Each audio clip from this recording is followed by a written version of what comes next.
here. And Larson. And welcome back to Going in Raw, the only pro wrestling podcast you need to be listening to. AEW Double or Nothing is in the books in the year 2024. We're here to talk about it, Larson. A longer show than has been the case in recent memory with AEW. Typically, their shows run around 4 hours. They took the extra half hour or so to go with the Anarchy in the Arena main event. Yeah. We're going to talk about all the matches just in a broad overall sense. What's your general takeaway from Double or Nothing this year? I mean, I'm sitting here, and granted, I'm a little under the weather. I felt every four and a half of those hours. And that's not necessarily a complaint. I understand that Tony Khan and AEW wants to give their customers their money's worth with these pay-per-views, which means they're typically longer than the competitions. And and sometimes that works out really well. We've had several AEW pay-per-views that, even though they're 4 hours in length, because of the pacing and the quality of the matches and the stories involved, flow pretty well, and it doesn't really feel like you're sitting here for 4 hours. It kind of felt like there's maybe 2 or 3 matches that probably could have happened on Dynamite or Collision and made this a more cohesive show with much better pacing. And there was a lot of matches here, obviously with number of title matches, with stakes. And there was a couple that didn't, grudge matches, sure. But I don't know. It's a situation where sometimes AEW's pay-per-views can feel a little overstuffed. And this one's one of those shows that felt a little overstuffed, and you felt it, and you lose a couple matches that could have been had. It could have main evented a Dynamite or Collision. This show would have been a stronger show because of it, I felt like. I think that it's interesting because, yes, this show was literally longer than the usual AEW pay-per-view. Normally, they don't get the extra, time allotted for, 30 minutes or whatever, like they did tonight. We talked about this a little bit during the stream, and to your point of the length of the pay-per-view, to me, it's funny because I do see some people here, for example, on our YouTube chat, echoing that same sentiment. Show felt long. The show was too long. The show generally is usually 4 hours long. And the last few AEW pay-per-views they've been 4 hours, and they've actually been, I'm not going to say breezy necessarily, but they have not felt like long shows. They have just, the pacing, the match order, and the stories behind the matches, I think have justified pretty much all of those as pay-per-view matches. Yeah. There's a stretch during this show where there's 4 matches that either might not be totally pay-per-view level story matches, or they're just a bit on the plotting side. And I'm talking about Orange Cassidy versus Trent Beretta. Now, dude, I know they're trying to build up Trent Beretta. I get it. Mm-hmm. But they kind of finished this in the same way they finished the very first match they had on Dynamite. It was a surprise pin situation. Yeah. Right. And so there wasn't anything new there, right? There wasn't really anything besides Beretta having a new outfit, new gear, and like a new Tron, a new song. Mm-hmm. Mm-hmm. But there wasn't a story beat there. No. Next up, you had Jericho versus Hook and Shibata in an FTW championship, in an FTW rules match. Well, this is the same match we had before, but now you're just throwing Shibata into the mix. There wasn't a lot of variety there. Then you got Mox versus Takeshita, which just kind of felt like it was a bit on the plotting side, and the finish came out of nowhere. And I'll be honest with you, and not just saying this because, it contributed to me losing predictions. The finish was just, I thought, flat. It was like kind of the same thing over, and it was like working the arm and it was flat. And then you had Cope versus Malachi, which just was kind of a slow match. It echoed Cope versus Finn Balor. Yeah, which Mania, yeah. Wasn't terribly good either. And then it gets kicked up a notch with Mercedes versus Willow, which I thought was a terrific match. It was really good. Yeah. But you have this whole block during the show of stuff that's like either slow or like it kind of maybe shouldn't have been on there. And it just ate time. And I get it, Yeah. man. You know, you put these matches on pay-per-view because these are all like, you know, really great talent. But from a viewer's perspective, it kind of, I think that block maybe bogged the show down a little bit. It did. That's where things definitely slowed down. And Because they started out on fire. they did. They had a great match. Will Ospreay versus Roderick Strong opened the show, and then you have Adam Cole come the ring, and then you have MJF return. It set such a high bar in terms of energy. Yeah. For the show, especially with MJF coming back. That's such a big moment. Yeah. It's a huge moment, and one that easily could have been a crescendo for the show unto itself. Absolutely. Yeah.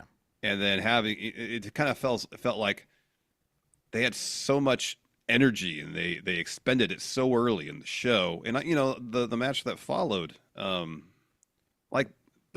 again, Bang Bang Gang versus Death Triangle. Good match. It's a fine match. Yeah. Yeah. Could have main evented Collision. Yeah. Yeah. I know. Yeah. You know, yeah. I thought here one positive, without a doubt, that I will hand the show is that they gave a lot of time to the two women's matches. Yeah. And Serena, Tony, Mercedes, Willow, they all delivered. Mm-hmm. Both of them were fantastic. Yeah, they were. Yeah. And I'm happy they were given time. So yeah, no, I don't disagree with that. I sort of have a problem with the finish to the Mercedes Willow match, but we'll talk about that when we get there. But yeah, it was definitely, it's going to be interesting, man, because we're in a weird spot right now when it comes to the discourse of AEW, where seemingly there's a portion of the fan base that's just playing defense, seemingly wanting to defend their AEW. I get it. You're a fan of something and people in the community are dumping on it, whatever. But like, and so like trying to bring some like honest to God criticism of it. I know how this is going to go down. But if you guys who are about to throw down with us in the comments, remember the last AEW pay-per-view show, I'm pretty sure you and I were both pretty positive about that show. And I think the one before that as well. So, you know, if you, the thing is though, AEW, it's weird because they concentrate so much of their focus on the actual pay-per-views and the weekly television, like Dynamite stuff happens on Dynamite. Yeah. It's sort of up and down. Collision and Rampage, it's like 80% of those shows, like not a lot happens. Like I watched Collision this week and there wasn't a whole lot going on there. And so they load up for these pay-per-views because now they got 8 of them a year. And so this is supposed to be the thing. And this time out uneven. Like there was some, I liked, you know, by the time we got to Anarchy in the Arena, yeah, I was a bit spent, but it was I thought it was a really fun match. It was absolutely ridiculous, as these matches always are. You know, Eddie Kingston coming out with the gas can. It was the same thing. We had Jack Perry get set on fire in this one. I thought that was a really funny spot. I thought it was a really good spot. I thought it was in the spirit of Anarchy in the Arena. Somebody getting lit on fire is a funny spot. It was, because we know as the audience that he's covered from head to toe in fire retardant, and the whole aspect, it's anarchy. It's supposed to be goofy and it's supposed to be wild, and you can't help but look at this stuff and be like, they're so over the top with it that it's just silly, right? But I was entertained by it. I thought it was a lot of fun. So yeah, but there's that entire chunk of the show that really kind of slowed things down, and it was kind of a large part of the show. It was, it was probably a good third of the show, probably those 3 matches. I mean, Mr. J says Eddie Kingston came out. No, I'm talking about the Anarchy in the Arena where he did come out. Yes, 2 years ago or whatever it was. Yeah, 2-3 years ago. You know, and the cage match especially was given a lot of time. And yeah, dude. Those 3 matches in the middle, and you could probably include the trios match as well. Just. You know, especially when you start so hot with the Ospreay Roderick match. And the thing is, dude, like, you gotta, I understand the point of like, oh, well, they're wrestling and they're doing the wrestling stuff, but I've seen so many Death Triangle matches and I've seen so many Bang Bang Gang matches. You gotta look, this is where the issue with AEW comes in, with the lack of like real meaty stories. Is I've seen these guys wrestle a million times, right? You can only watch John Wick do the same gun maneuvers so many times, you know? Because if what we're talking about with AEW is, oh, it's where a lot of wrestling happens. I like the pure. You guys aren't real fans if you don't like pure wrestling. It's like watching John Wick all the time. It's like, you got to get some story in there, you know? I mean, they only do those movies once every 2 years. This is weekly or 8 times a year if we're talking about pay-per-views. Yeah. So it's like I've seen these guys, right? You got to beef it up with some story beats. Yeah. For it to be like compelling shit to pay $50 for a pay-per-view for. So that's my take on it. I know the we'll get the comments. Oh yeah, it's bound to happen. But like we said before, we're not going to come out here and be fake about our opinions on things. We're not going to try to be positive just for the sake of being positive. Yeah, right. I thought, look, there were things in the show. Like. There were things in the show tonight that I liked. But there were chunks of the show that it was like, man, I don't know. Mm-hmm. Agreed. Do you want to jump into it? Anything else overarching you want to talk about? We have what, one title change? Two. Ospreay winning the international title and Mercedes winning the TBS championship. Let's talk about that. Sure. Because the Ospreay match is probably a match of the night, but Willow and Mercedes is way up there as well. Was really good too, yeah. They did the title change. Mercedes came in, won her first AEW match. With the exception of one distracting moment, the Statlander turn happened, but it happened after the match. It didn't influence the finish whatsoever. It didn't influence the finish. There was plenty of time for Willow to pick back up. She tried to hit another Dr. Bomb on Mercedes and couldn't get it done. Mercedes ended up getting the win. I'm not huge. I get it. You spent probably a ton of money on Mercedes.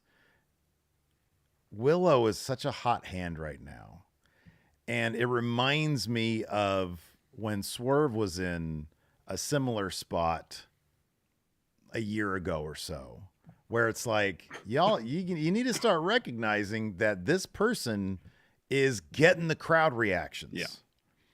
And Mercedes, at least tonight, and the crowd wasn't great tonight, but also the crowd was kind of into this match until the finish. And they were like, what was that? Yeah. Like, Willow's kind of a big deal. I don't think she should be, and I get it. I know it's Mercedes. I understand that. Yeah. But also, I kind of feel like you need to be protecting Willow a little bit more. And maybe, just maybe, with how arrogant Mercedes was in the contract signing promo, maybe she's got to, if not cheat, you do the Statlander turn during the match. Because Willow, you got to protect her at this point, man. Yeah, definitely. No, I was kind of surprised that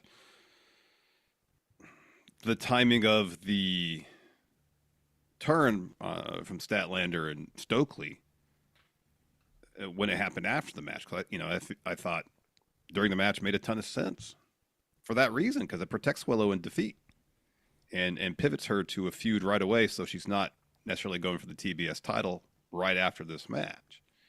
And you think of, so what happened is she hits a Dr. Bomb on Mercedes.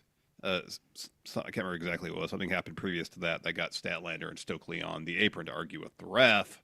So by the time Willow hits the Dr. Bomb, ref's not there to count the pin. And so as soon as Statlander realizes that, she's like, oh, Stokely, get off the apron. So the ref can count the pin. Ref counted the pin. Mercedes kicked out. If it was a situation where the turn happened during the match, not only get the heat of the turn, Statlander directly led to Willow losing. Mm-hmm, yeah.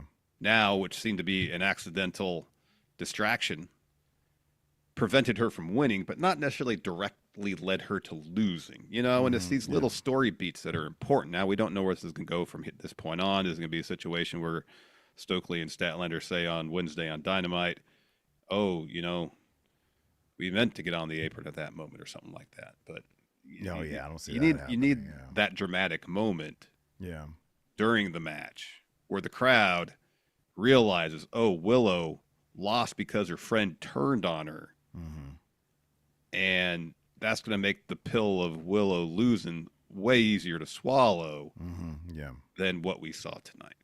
Yeah, it doesn't even have to be necessarily about Mercedes takes the easy way out. It needs to be Willow got screwed over by her friend who turns on her and costs her the match. Mm-hmm. And because, dude, I think Willow, I'm sorry, but between the two of them, and I like Mercedes. I think she's a terrific wrestler, just an absolutely great wrestler. She's a phenomenal wrestler, absolutely. But like when you look at the two of them, the star powers with Willow, like just right now, you look at both of them, Willow just has it. She's got it more than a lot of people has it, you know, have it, have whatever. Yeah, she's absolutely just a star, just an absolute star. And I feel like sometimes they're just so slow to pick up on that, you know?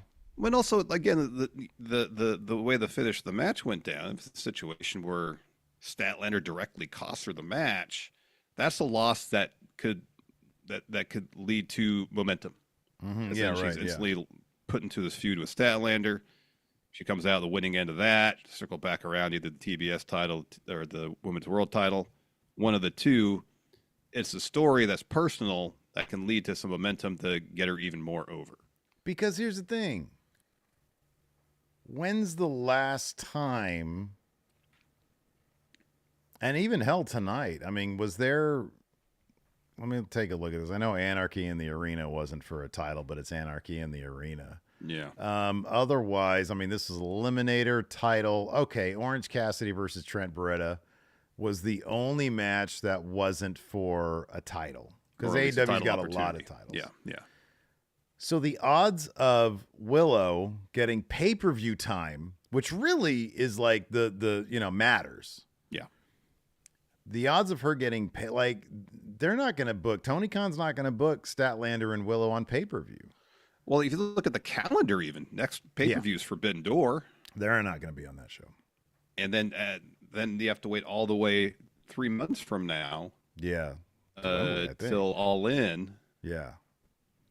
And then at that point, the story could have come to a conclusion. It's going to be like a Dynamite main event. Yeah. And I don't know. It's just a situation where Willow is going to, they're going to need to put some effort into making sure that she remains in a prominent role. And with the way they book the women's division, not a lot of television time is available, especially if you're not in a title scene. We've seen that. You had this great Thunder Rosa Deonna Purrazzo thing, and then they did it in the kickoff show, and they gave it 10 minutes.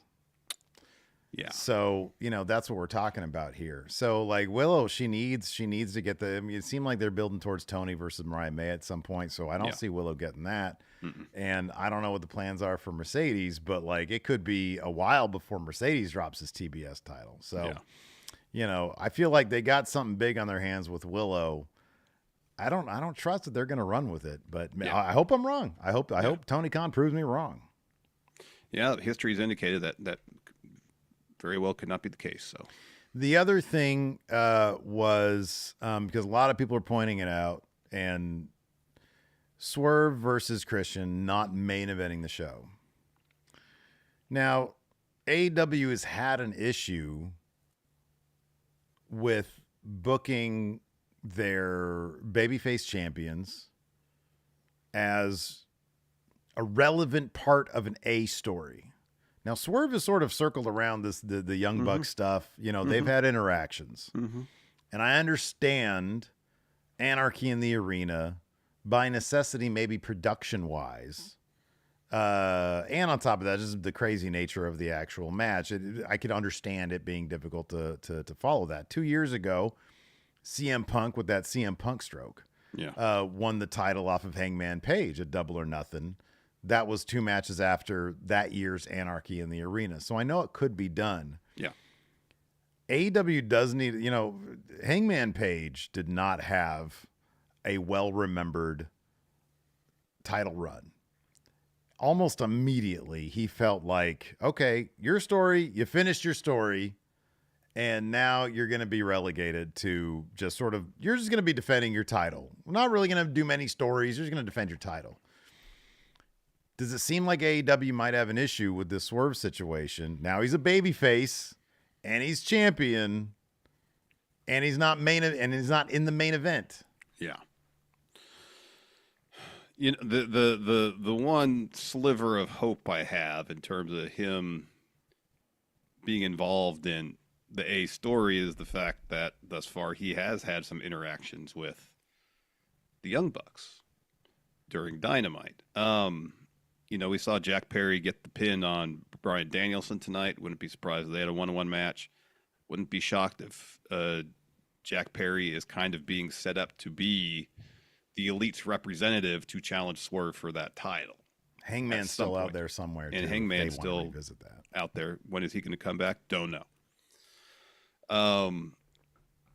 So if that's the route they're going to go, and this is all kind of long-term planning to get to that moment, and this could be wishful thinking on my part, then at least, yeah, he's involved in the A story still, even though if his title feuds right now aren't.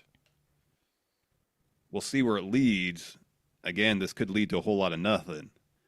But at least from what we've seen the last few weeks, they seem to be cognizant of the fact that Swerve's not directly feuding with anybody involved in the A story now, which is the Elite stuff. But we want to keep him involved in some capacity so we don't have a repeat of the Hangman situation where he was just having matches. Hey, prove you can be a champion, pretty much was his story. They've got the opportunity to do and I know that they've gone to this well, but this is where they're at. Because they haven't built up any big, strong heels for Swerve. I mean, no. Christian was TNT champion. It wasn't a former world champion. Not in AEW. Well, and he was Impact champion in AEW. Granted. Touche.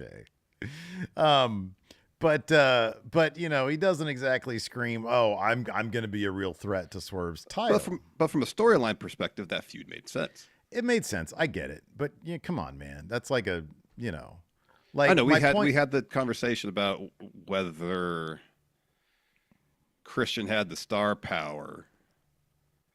And look, Christian's done amazing work over the last year and a half in AEW. Whether that was a marquee main event for Swerve in his first pay-per-view defense. I understand. We had that conversation before, and then we came to the same conclusion. Story-wise, it makes sense, but from an actual star power point of view, who knows? Like if he wasn't IWGP champion, I'd be like, dude, you got to do Swerve Mox because he's like the ace of AEW. He's like multiple time former world champion. Yeah, you do that, establish Swerve. That's a main event level feud right there. Yep. Not a lot of other guys. Like who are the other former world champions in the company? He's beaten Hangman a million times. You don't want to put him with Jericho. No. Right? So it's like, who else really is there? The A story is the Authority. It's the Young Bucks, And so it's like, okay, then you got to justify why you're not going to do Okada Swerve, because they ain't going to have Okada lose. Nope. Or, hey, maybe they should, but they're not going to. They're know that. I mean, that's the thing in AEW where you have, the upper stratosphere of talent there that all has to be like really protected from the wins and losses perspective. And then you have a wealth, or not a wealth, but you have, it's honestly kind of like the same cast of characters every show. People who were there to take the pins on TV. Yeah. And there's not a lot in between. No, there's no strong opponents for a babyface champion. No. There just aren't. And look, I got a lot of trust in Swerve. Like he tries his damnedest, obviously, to keep things interesting. Yeah.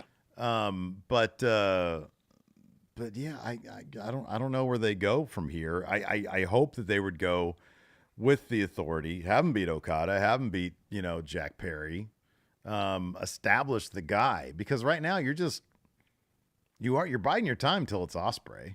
Yeah, that's how it feels. It does. That's how it feels. And then guess what? Hey, I'm sorry, but once it's Ospreay, you're biding your time till it's somebody else. Mm-hmm. And then MJF came back tonight. And MJF's back tonight. Yeah. Something we barely even talked about. Another guy who's going to be protected. Exactly. Almost a half hour into this show. He comes back after the Ospreay Roderick Strong match. Yeah. Kicks Adam Cole right in the front area. If they're done with Cole MJF for now, because MJF's like, oh, I'm going to be driven by hate. You think that's going to be a bad guy, but probably not. The crowd's not going to let it. No, he's still going to be, the fans scumbag. If he's going to, and I like this number one, Max Friend says they should have had Takeshita win and challenge Swerve. You're goddamn right. Because that's a guy you give Takeshita. He already has a couple wins on Kenny. Give that guy some wins. Against Mox, sure. But the timing of that match was probably not going to work out for Takeshita anyways, because Mox has a title defense in like a week. New Japan's not going to want their top champion losing on somebody else's show when he's got a title defense at Dominion in like a week or two. That's probably the biggest argument to be made for Mox winning. I shouldn't have even thought about that one. But it's like, hey, what did I say before? I think my argument, my counter to that was, that ain't the IWGP championship. That's an AEW championship now. Well, because it's on Mox. But yeah, I don't know, man. There's some options. Like you can try to build some people. You could build Malachi coming off this loss to Gangrel. Gosh. Let's just dive into it, man, because we'll be here all night. She opened up with Ospreay versus Roderick Strong. Again, probably match of the night. Not surprising. Oh God, yeah! Like this should have main evented. Let's just get to Ospreay main eventing pay-per-views, man. Let's just get to that. It's the international title. It means more than the world title, right? Well, here's another thing too: is they got all their titles pretty much on main event caliber talent. Yeah, right. Yeah. So I understand you want all your titles to feel strong and meaningful, but none of them feel like mid-card titles. And I guess you could look at that as a positive, or you can look at it as all your champions are on the same level. None of them can interact. Yeah. Yeah. Anyways, this match was really good. They were chopping the hell of each other. Awesome. Yeah. Early on, Ospreay takes this really nasty spot where the Kingdom, Tag Team Kingdom, not the faction, hit him with the Doomsday device to the floor, and Ospreay. The replay, his fall is a bit more controlled than it seemed live, because he kind of lands on the crown of his head and his knees at the same time. So it's not like his head's taking the brunt, but they played it up as if it was a nasty spot. Yeah, that was pretty rough. And there was a spot later on where he hits a move on Roderick. Ref goes and checks on him, and Ospreay's having flashbacks to the Danielson match. Horrified that he may have hurt somebody in the ring. A cool story beat, yeah. Yeah, and then Callis comes up to him and is like, "Hey, no, drop him on his head." The Storm Driver. And so Ospreay's like, "Yeah, I'm going to do it." He steals himself to do it, and he can't bring himself to do it. Yeah. Doesn't cost him the match though. He hits the Stormbreaker. He gets the win. The finish of it was awesome. It was, yeah. It was really cool. Yeah, this is definitely the go out of your way to watch this match. Yeah, because they're sprinting at each other. Ospreay hits Roderick with a hidden blade like midair, and falls with the Stormbreaker to get the win. Yeah, it was really cool. After that, Adam Cole's music hits. He heads to the ring, does the pose, gets a mic. Who's ready for story time with Adam Cole? You guys all suck. I shouldn't be out here now. I should be checking on Roddy or hanging out with the Kingdom. I shouldn't even be in this city. I should be rehabbing to come back to pro wrestling. None of you have any idea the hell I've been through, and I still get disrespected. Chugs is one of the greatest wrestlers of this generation, like it or not. We all have a little devil inside us, because he had the devil mask with him. Yeah.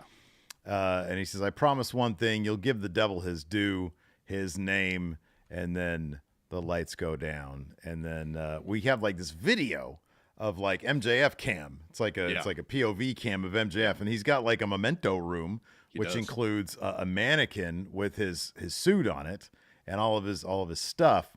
And then the video cuts, and then he comes down wearing he's got a facsimile of Triple H's return gear from '02, I think it was, when he made his big comeback. The leather jacket with a denim vest over it, yeah. With like a denim vest over it. A lot looser this jacket was than Triple H's was. But he looked good. He looked like he's in shape. Yeah. I know Fightful has some sort of update on his big return, but it seems like the dude is back, so that's cool. So go ahead. He gets in the ring, and Adam Cole is like, "Here, give me a hug." So MJF hugs him, and then kicks him right in the front area, follows with a brainbuster. He takes the mic and says, "You noodle-armed, bobblehead son of a bitch. Someone get this shit stain out of my ring, Cole, while they're dragging you out of here. I'm going to give you something. I gave you something I gave no one before, my trust. And thanks to you, that shit ain't happening again." He thought he took out MJF. All you did was wake him up. Now I remember who the hell I am. I'm the greatest wrestler on God's green earth. I'm a generational talent. He says, unlike Adam Cole and those schmucks in the back, I don't need New Japan or Vince McMahon to make MJF because MJF made MJF. So when it comes to the salt of the earth, back to regular programming, no more ha-ha, no more kangaroo kicks, no more bullshit. Back to being driven by what I'm driven by best, not love but hate. When your boy is driven by hate, nobody's safe. So he picks up the devil mask and he says, you see this mask? Masks are adorned by cowards who want to hide. I'm done hiding and being humble. I'm done apologizing for the fact I'm the goddamn best. No one is more complete than me. It's not my fault your favorites, compared to me, suck a bag of donkey dicks. I don't need a mask to prove that no one is on my level. So the stupid, goofy, grotesque mask that signals the end of 2023 and makes me sick, this mask, and all it symbolizes can go straight to hell. So then he starts stomping on it, hits the Flair elbow on it, and then chucks it to the crowd. Yeah, kind of interesting that they just, instead of, hey, let's revisit MJF versus Cole, let's try to pick this back up. No, he's just like, I hate this. This angle sucked. I'm done with it. I'm not doing this anymore. That's how it felt anyways, It's like, yeah, it was see that. Because it's funny that because his match with Joe was like what, late December, I think it was. It was World's End. It was like December 30th, I think. Towards the end of the year, yeah. It feels like a lifetime ago. Yeah. It's like really it was does. I think it was pre-Osprey, because Osprey was Revolution, wasn't it? Yeah, it's before he was already signed. They announced his signing, but it was yeah, before right. he But it was actually made his before official debut, it was yeah. before Okada made his debut, before Mercedes, Mhm. and so a lot's happened since then. I understand them not wanting to go back and revisit that. Plus, I'm still not sure what Adam Cole's actual status is, because he took a move tonight. Yeah. The Brain Buster. Yeah. But then he says, and then he shows off his little cheesy tattoo, because he's like re-signed with he apparently signed an extension back when we figured he signed an extension. Yeah. But he comes back, and I guess, the bidding war is not going to be a thing anymore. They dropped that long before anyways. Yeah. And he lifts up, and he's got like on the back of his, like just Calf. under his Yeah, calf. it's on his calf, yeah. Yeah, he's got like an AEW. It says bet on yourself, and there's a poker chip with AEW on it. Yeah. Yeah. And then he says, when it comes to AEW, you can call me the Wolf of Pro Wrestling because I'm not fucking leaving. I'm not fucking leaving. Timely reference. Yeah, like Heather in our chat at the time said something like, well, they could always get it covered up, Get it covered up with a Triple H logo. Something like that. If he signs with WWE in 2029 or whenever his contract is going to be up, 2027, who knows? Yeah. So yeah, MJ was back. That's great because, it loads up the company. But again, how protected is he going to be? At some point, Not losing. No, he's not gonna lose. No. Swerve, Osprey, who's he going to fight then? Okada, who's he going to fight? Mox. Who's MJF going Adam to fight? Cole when he comes back. Well, Adam Cole. What's his first feud going to be? I mean, just because the subtext of this is that he's done with Cole doesn't mean Cole's going to be done with him per se. I don't know, man. They wrote him. At least got to have a match and just then move on. He hit him with the brain buster, and Cole was out of there. It seems like they're done with it. But we'll see. Maybe you're right. I don't know. But let's say it's not Cole. Wardlow instead. Perfect. After that, Samoa Joe. That's a good one. He had a bone to pick with Samoa Joe based on his role and all this. So Samoa There Joe. you go. Yeah, Joe's still. Although out there, Samoa yeah. Joe's like kind of turning face, trying to get Shibata and Hook to not be fighting each other. But MJF says he's going to be driven by hate, so doesn't that make him? I guess it a bad doesn't guy, too? matter. Yeah, it kind of doesn't matter. I mean, it's just look. I don't mind that. Just a badass dude and a badass dude. I'm cool. Totally. With that. After that, we had the Unified Trios Championship match. Bang Bang Gang, guns up, Steve. Guns up, man. Guns up. Come on. There you go. Versus Death Triangle. Again, good match. Been a great collision main event. Yeah. But we did see the return of Juice Robinson back from a back injury. He helps Bang Bang Gang get the win because Pac goes up top, probably looking for his finisher. Juice knocks him off. Jay White follows with a Blade Runner to get the win. Yep. Good to see Juice back. I always like Yeah. Juice Robinson. You turned around on him. You didn't. There's a period where you didn't like Juice. I don't remember that. After that, we had the AEW happened. Women's World Championship on the line. Serena Deeb challenging against timeless Toni Storm. This is a lot of fun because they're both really, really good wrestlers. And kind of surprisingly, maybe not, Toni Storm did not have to win. No Mariah May. I mean, they were ringside. Didn't have to cheat to win. Didn't have to cheat. And Luther had that white towel. Bit of a face thing to do, to take that white towel and throw it into the crowd for Toni Storm. Crowd really hasn't been much into this feud. You know, Serena Deeb is an absolutely terrific wrestler. Yeah. You know, her effectively communicating her story as pertains to this whole feud probably hasn't been like the most effective thing in the world. And I think that's sort of where maybe the disconnect is. But we knew this was going to be a good match. It was an incredibly good match.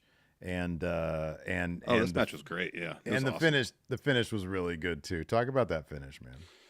So the finish saw they're both on the apron, and Toni Storm's going for a Storm Zero. Instead, Serena hits a bunch of dragon screws because she was working Tony's leg the whole time, and then hits the deep talks. Yes, deep talks on the apron. So she goes and hits another one in the ring. Storm kicks out. So Serena heads up top. Tony goes up and then slams Serena's head into the turnbuckle a bunch, and then hits a Storm Zero off the second rope. You can see her setting up for you, and you think, oh, she's not going to do that. She's going to do that, isn't she? And then she did, and it was great. Yeah, it was pretty awesome. She follows with the standard Storm Zero to get the win. Fantastic finish. It was really good. Really, really good. Do you think that Tony is going to get to the point, or is she already at the point, where she's at the point. Are her opponents, are they going to start lining up bad guys for her? They have to at this point because they were presenting. I mean, ever since Serena Deeb came back, they've been kind of going back and forth. Is she a heel? Is she a face? But definitely the promo she had, the interview she had at the top of the ramp talking about her seizures, that was a babyface promo. Oh, 1,000%. Absolutely. You know? Yeah. And then to see the crowd tonight just thoroughly be behind Toni Storm. Yeah. Yeah, she's already at the point where her work as a heel is so good. Yeah. People are cheering for her. Yeah. Yeah. She's already at that hugely point. entertaining. Oh, yeah. Which, begs the question, what's going to be, especially, dude, heading into Wembley. Oh, my God. Mariah May might very well win the Owen Cup and face her at Wembley. Yeah, I don't know about that. It might be a little too soon, but I wouldn't be surprised. I'd be actually kind of shocked. Yeah. Toni Storm loses in Wembley. Yeah, I don't know about that one. Yeah, because the crowd, look, yeah, no, the crowd ain't gonna turn on Tony for Wembley. That ain't gonna happen.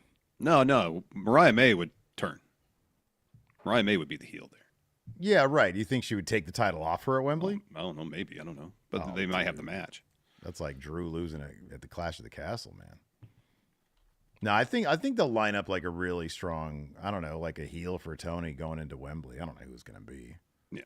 Who's in AEW. Anyways, Tony gets the win with that awesome freaking huge pile driver, Storm Zero off the middle rope, and then another one. And then we had Orange Cassidy versus Trent Beretta with the new Wolfpack packaging, Larson. Yeah. Oh, Yeah. Jamie Hayter. Oh, boy. Yeah, I thought about Jamie Hayter too, but we haven't heard anything about her injury situation. Yeah, it's true. But that would be great, obviously. Yeah. Again, this is, they went into this saying this was going to be a standard wrestling match. No gimmick match, even though they just by them saying this be a standard wrestling match, they made this a gimmick match, I guess. And so, but as you mentioned earlier, it was a repeat finish of the first one. Surprise roll-up pin type situation. Orange gets the win. Where's the development? Rocky Romero comes out to try to smooth things over with Trent. Renee tries to interview him, and he's like, I don't want to deal with this right now. Pushes Rocky's aside and just storms off. It was not exactly kind of like the same thing he did before. Not exactly a carbon copy, but pretty damn similar. Yeah, yeah. And if he That's why I was always kind of unsure. It's like Trent needs to win this match for there to be some story development. It felt like, or the odds of there being some actual story development would most likely occur because he wins. Because if Orange Cassidy wins again, it's either another surprise thing, which is the same thing that happened last time, or it's a win without any question about who's the victor. Well, what the hell's there for Trent to do now? Go to Rampage as a bad guy. Yeah. I just look because here's the thing. Like, and this is just being honest. Orange Cassidy's kind of a big deal. Oh, obviously. Trent isn't, and I never ever thought. That's why I was so confident in this match. And you talking up so much, and because you're a smart guy, I was like, oh man, maybe Larson has a point here. But like, so I brought my confidence points down. But like, it kind of played out just how I figured it would. And I just don't like. They're not going to build up Trent to be a world beater or even Orange Cassidy beater. You know, what's the point of the turn then? Just to get him away from her. Just do something new. If it was known that Chuck exactly couldn't wrestle anymore. Well, he could reform Roppongi Vice with Rocky. Roppongi, only if they bring that theme song with them. Oh, it's a great theme. Roppongi Vice. Well, I mean, whenever they wrestle in AEW, they use that theme. Rocky wrote that song. That's a Rocky Romero production. Oh, I'm aware. He's the director. Mm-hmm. Anyways, Orange Cassidy gets the win here. Yeah. You already mentioned what Trent did after the match. Then it's the hook signal, Larson. Oh, I can't stand the hook signal. Come on, you love the hook signal. I can't stand it. It tells you that hook's coming. I hear it. I don't need Shivani yelling at me. It's the signal. And then seeing that damn signal on the roof of the building, just play the opening bars to his theme. I know Hook his arrival is nigh. You know, his presentation used to be so cool. Because that song, hey, I like that theme song. Good song. It's a good song. What is it? Action Bronson? Is that his name? Yeah. That's a good song. It is. You don't need the silly. He's not Batman. He is not Batman. Not Batman. But before we get to the Learning Tree match, want to point this out really quick. We do have a new Big Blue Predictions champion, John Hosey, dropped the title at Week of Champions. I have no doubt Hosey's going to pick this thing back up. Remains to be seen. Highly likely. If Master Kira 89, our new champion, is going to be a transitional champion or if he's going to be booked strong, Larson. John Hosey, he's a strong booked babyface champion. Absolutely. But the money's in the chase, so he's going to be chasing that title again. Exactly. So congratulations to Master Kira. Also, what we got everybody here, we got 800 plus people watching on the YouTube. Hit that subscribe button. We're trying to get to our next subscriber goal, and it really helps us feel better about ourselves to reach these goals. Yeah. So be sure to hit that subscribe button and the notify bell if you haven't already. Also, if you haven't already, give this video a thumbs up. That also goes a long way towards putting us into that algorithm. It looks like a thumbs up like Larson just made. So do that, please. That's the other way, actually. And also we got the Friendo Club setup, patreon.com/Stephen Larson, or by clicking join right here, youtube.com/Stephen Larson. Gets you access to bonus episodes. Tomorrow on our bonus episode, exclusive for the Friendo Club setup members, we've got our review of the Iron Claw. We waited till that shit came to Max to review it, and we go pretty in depth, given that we, of course, are film students, Larson. Based on the review, I'm guessing we're pretty happy that we waited till it got to Max to review it. I don't know. Maybe if I was sitting in a theater, had some popcorn, I'd have forgiven the many, many sins of that movie, Larson. I don't think so. Anyways, be sure to check that out tomorrow if you're a Friendo Club setup member, and you can participate in the next Big Blue Predictions Challenge. Coming up, we got Clash of the Castle on June 15th, and then Forbidden Door on June 30th. So maybe we'll do another package deal, perhaps. We haven't really talked about it, but that makes sense. Seems like we might go ahead and do that because Clash of the Castle probably have a whole grand total of 5 whopping matches on it. Yeah. So yeah, do all that. Then we had the Learning Tree, Chris Jericho versus Hook versus Katsuyori Shibata, FTW World Championship on the line. So it's an FTW rules match, which means anything goes. We had a bunch of dice in this match, We had a garbage can in this match, Yeah. which played into the finish. Tables, your typical plunder for these FTW rules matches. Yeah.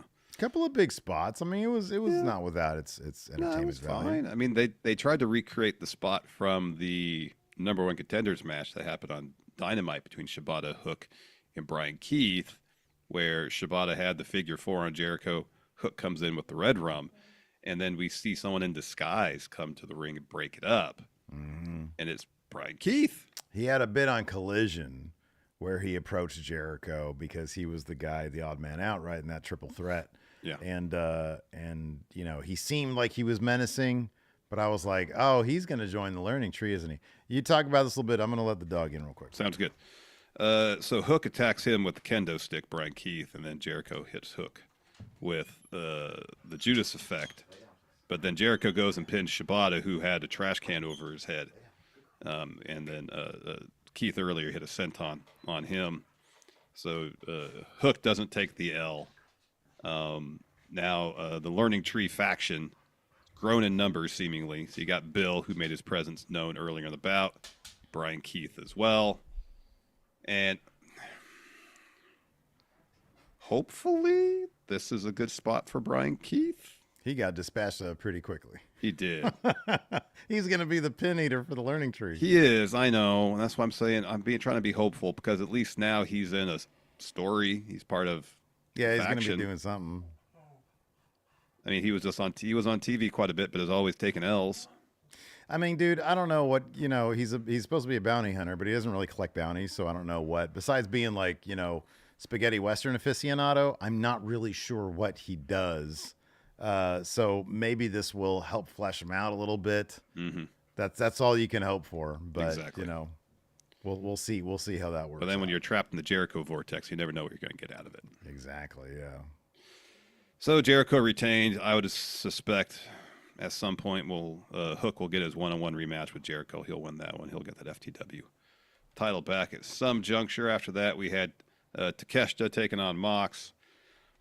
This match was really dang one-dimensional because, as you informed me, Takeshita wrecked Mox's arm on Collision. And so we pretty much have 12, 15 minutes of Takeshita destroying Mox's arm, only for Mox to more or less hit a Death Rider out of nowhere to get the win. Yeah. So what happens is Takeshita hits... God, for this match to be this long and then end on that fart... I know. Go ahead and explain it, man.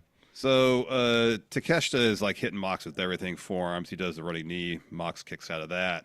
Takeshita hits him with a Death Rider. Mox kicks out of that. You know, he's got that ace bandage just barely hanging off his arm that went from his wrist all the way up to his shoulder and around his chest. So Callis tells Takeshita, according to the notes here, thank you, Chris Garrix, for these awesome notes. Callis tells Takeshita to kill him, Mox. So Takeshita goes under the ring, grabs a bunch of chairs. This is not a no disqualification match. Yeah. So he throws the chairs in there, and so the rest just taking most of the chairs and throwing them out, but there's one left. Mox hits Takeshita with a stomp on that chair, follows with the Death Rider to get the win. And it's not to say Mox didn't get any offense in, but Takeshita was dominating at least 80% of this match. When Takeshita came into the ring, wasn't he like trying to pick up the chair or something? He was bending over to pick it up, and that's when Mox hit him. Like, he spends the entire match focusing on this guy, on Mox, and then Mox just sort of out of nowhere is like, oh, he's not even close to paying attention right now. I'm hitting him with a stomp and a Death Rider.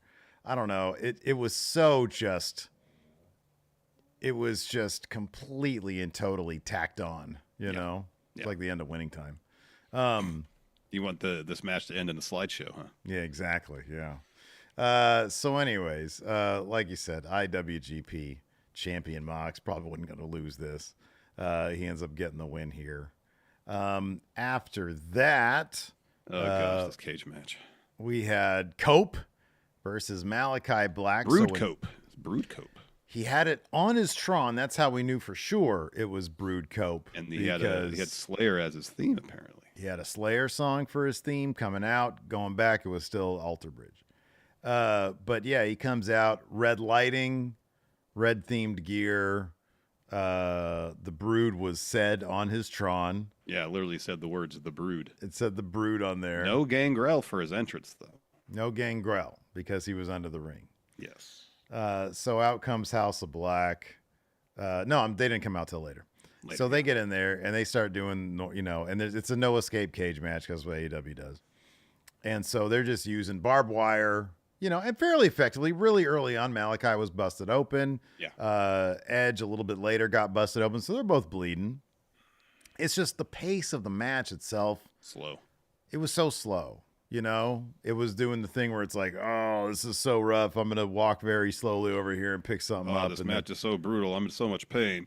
Yeah, I can't walk very good. Cope climbs to the top of the cage to drop an elbow on Malachi through a table. I'm like, why are you doing an elbow drop and almost landing on your feet off the top of the cage? The commentary said that he saw there was barbed wire there and didn't want to do a splash on barbed wire, which I understand. I mean, it's not even necessarily the elbow, because you could do the elbow drop where you're draped over the guy, kind of like just a side splash. Yeah. But he just landed on his feet, basically. It looked horrible. It looked rough. So down towards the finish, they make their way out of the cage, sorry. And Cope hits Malachi with a spear. Well, this brings out Brody and Buddy, and at first they stand next to Malachi, and then they walk next to Cope, and Malachi's like, "Oh my gosh, I've lost my house." Yeah. That is until Brody hits Cope with a lariat, so they put him back in the ring, and they're just beating the hell out of him. And then there's a hole that opens up in the floor, and Buddy, I believe, gets something shot up in his face. And Gangrel crawls out of that hole, and he spits blood in Brody's face. Now, and he drops them both with impaler DDTs. To Gangrel's credit, he looks great, Yeah, and the impaler DDTs fantastic are great. Still. But let's try to put this together. This dude comes out, he's like 50 plus years old, and they're like, "Oh God, I just got sprayed," and then he just drops them both. And then on top, then Malachi hits him with a black mass, and instead, it's just it's just this hella old dude comes in, takes out both these guys that are beasts, that are monsters. One especially Brody King, and then we get a spear, and then he puts like the crown of barbed wire, which they were putting on him. He puts that on Malachi's head, and Malachi has to sit there and hold it because it's too big. Well, Edge has him in the submission, and then he slowly passes out, and that's the match. Yeah. Yeah. Eric Clark says he's 55. There you go. All right. Looks great for 55. Still fantastic. Moves really good. But you got these two young, at their peak studs in there with Malachi. And they can't be like, what the fuck? Get this As guy you like out to here. say, the older you get, the more powered up you are in the world of pro wrestling, Steve. Dude, that only works for certain people. Apparently Gangrel is one of them.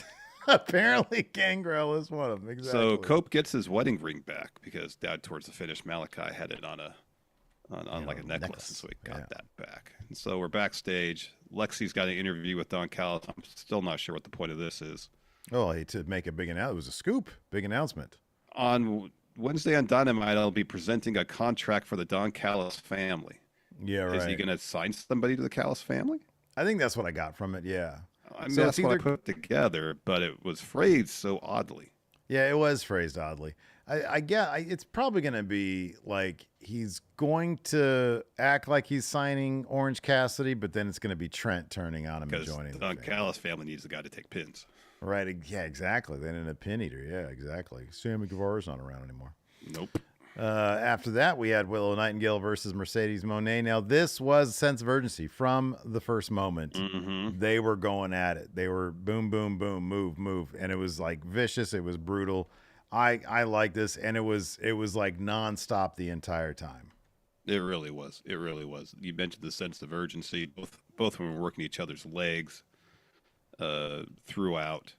I've missed seeing Mercedes wrestle. She is an amazing seller. She is so much fun in the ring, dude. She's creative with how she puts her moves together. I've missed watching her wrestle. Yeah. And I'm happy. that we get to see her on a regular basis on cable television now.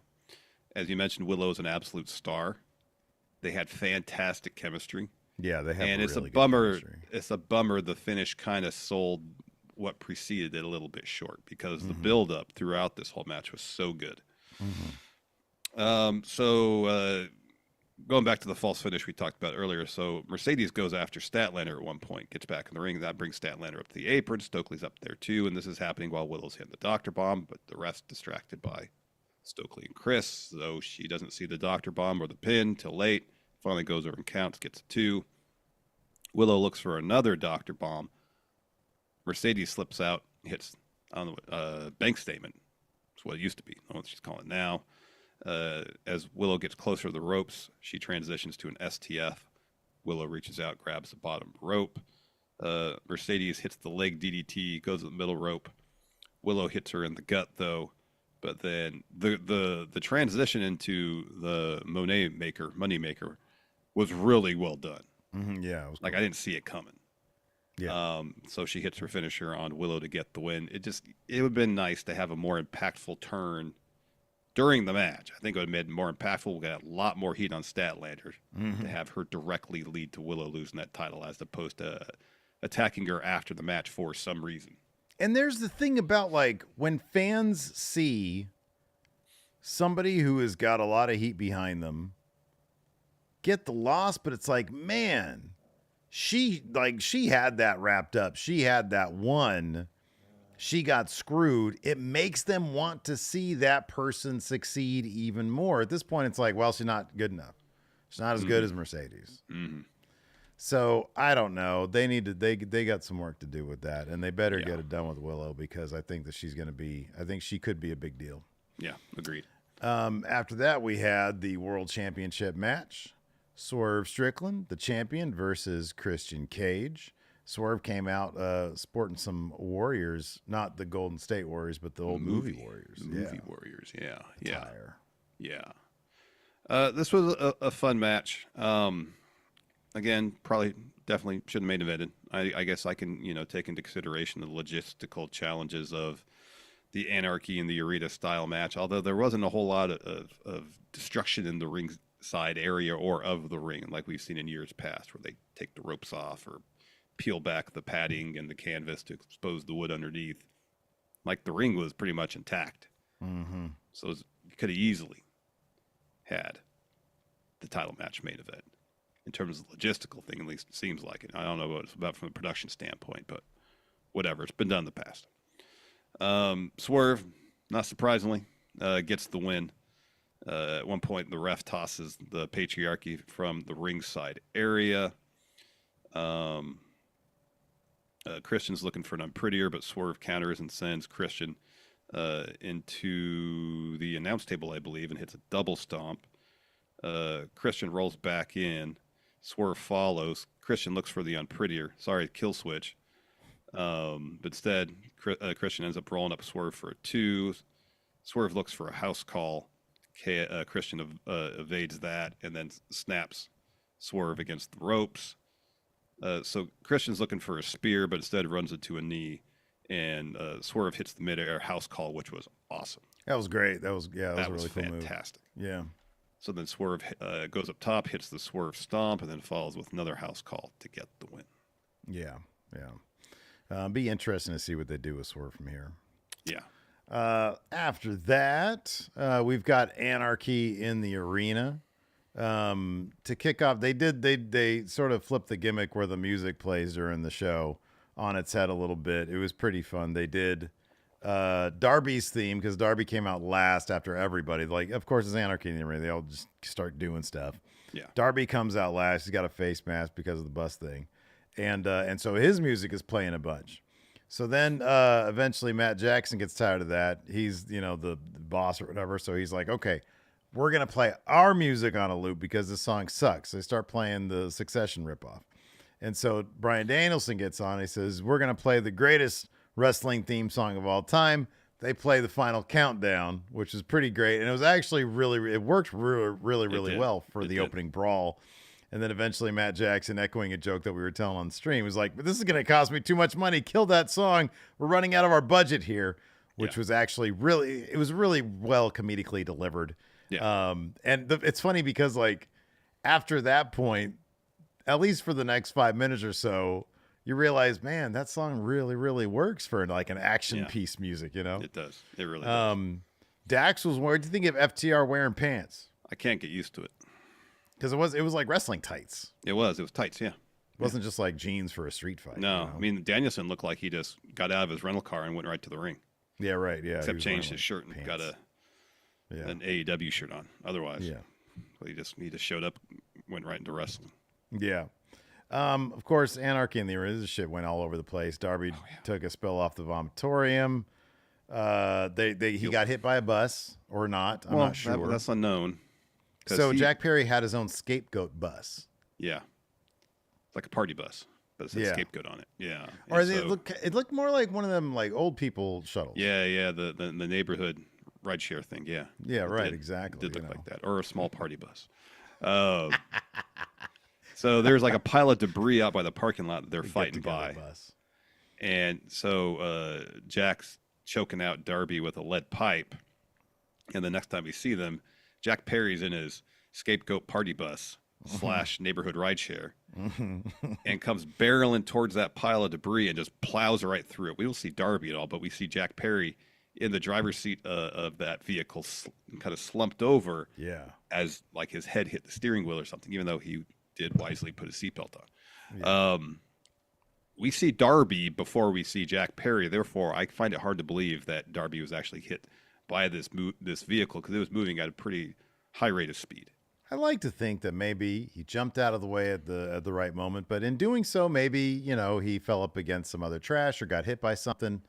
There's an explanation for it. I'm sure there is, anyways. But later on, Darby set Jack Perry on fire, which I loved. I thought that was awesome. I'm sorry, that was great. Really, you didn't like it? What's with that? I don't like fire.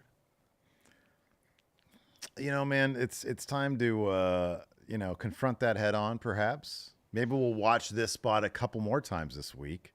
And so you can really soak it in and get past that. Not interested. Pass. Hard pass. Hard randomly, Matt Jackson had a exploding chair he hit Dax with. Come on, that was great. That was great. Eh. So unexpected. Come on, have some fun with it. I want some logic behind this stuff. So anyways, at one point, Okada goes under the ring and gets a shoe box out. And inside are a couple of the Young Bucks, or a pair of the Young Bucks pumps shoes with thumbtacks on them. So the Young Bucks ask that there's like something descended from the ceiling, and they wrap up Darby by his ankles and then suspend him over the ring a little bit, and then they super kick him. And his reaction to that, I don't know if he took a thumbtack on the cheek or something, but he instantly just did this. Hands to the face as if he was utterly miserable. It did look bad. Yeah, it did look bad. I like it. He didn't put his hands up or anything to take the kick, Yeah, he just took a flush. Probably sucked. It probably did suck. So Danielson gets in the ring. He starts laying out the Young Bucks. He takes one of Matt's shoes off and starts hitting the Young Bucks with it. He hits a running knee, the knee plus with the chair in front of it. And he starts stomping away. And then the chair assisted knee plus covers. Okada breaks it up. So Danielson eats a Rainmaker. And then the Young Bucks follow with the EVP trigger. And then Jack Perry finally makes it back from the stage from being lit on fire. He gets in the ring and he hits Danielson with a knee plus to get the win for the Elite. You got to think this is setting up Jack Perry and Danielson for a program over the next month or two, which I assume Jack Perry will come out the winning end of because Danielson does not mind putting people over. No, that's sort of his job right now. And hopefully that'll elevate Perry even more. It does seem like they'll probably get around to Swerve Perry at a certain point. I think so. It's entirely possible that Jack Perry wins the Owen Cup on the men's side. Oh, yeah, that's a good point. Yeah. Setting up Jack Perry versus Swerve at All In, maybe. That could be at Wembley, yeah. Yeah, absolutely. Maybe. Yeah. I think that's one thing, though. We've already mentioned that, like, everybody, all the champions, they're good names, They're people that you probably want to protect to a degree. You got to build up good challengers for them. Yeah. You got to take some risks. You got to build up some good challengers for them. Yep. So yeah. Anyways, We that got is some our. we got some super chats here real quick and get these in before Okay. we call it a Yeah, night. yeah. So Rorik the Red here says MJF spending even a tiny bit of his return to reference mentioned WWE really felt like a disappointment to me. I was hoping for not more of that. Primetime Rambo says Swerve just feels like an afterthought. He just feels devalued. To the first part, to the first super chat, Rorik with the MJF mention of Vince McMahon. Yeah, we can be done with that now. Mm-hmm. We can be. You're in AEW now. You got the tattoo. Ain't got to mention Triple H. Don't have to wear his jacket. Don't have to do any of that stuff. Then You're in again, that's AEW. kind of his thing. What's that? That's kind of his thing. He's got a lot of other things. He doesn't need to do that. It's so, I don't know.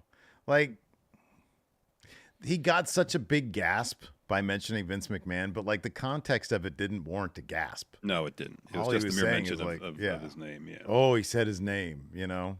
I'm not So- trying to, say, yeah, I'm huge on MJF doing it, but I understand that's his thing. So Yeah, it's not though. Like, I get it. It's part of his thing, right? It's part of his thing, yes. It's what he has in his repertoire.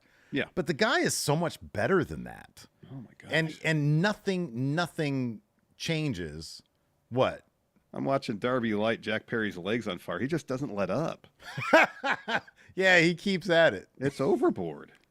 Over. he's on- Oh, come on. He's on fire and he just keeps on shooting that flamethrower at him. It's a Chasing great him. effect.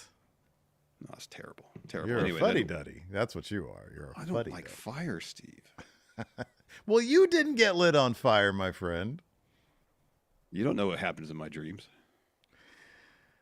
All right, man. Eduardo Morales says the way you sing Kingdom Kingdom. sounds like the voiceover of the Sega video game intro being drunk.